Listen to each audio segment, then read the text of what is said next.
My favorite memory of working with this company is one of the first times we were up here on a Friday night sew, and we went to use the bathroom.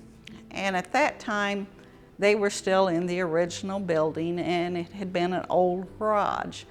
And that garage was kind of broken up concrete, and you had to leave one room and go through a couple of other rooms and circle around to get to the bathroom. And when you got there, the door would not open all the way or close all the way. And we had to use a piece of plywood to pull across to make a door. And we all laughed and laughed about that door and that amazing bathroom.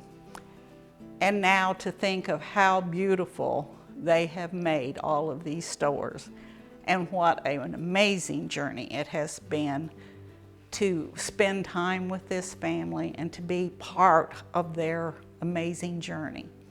I look forward to many more years of doing things with this group of people.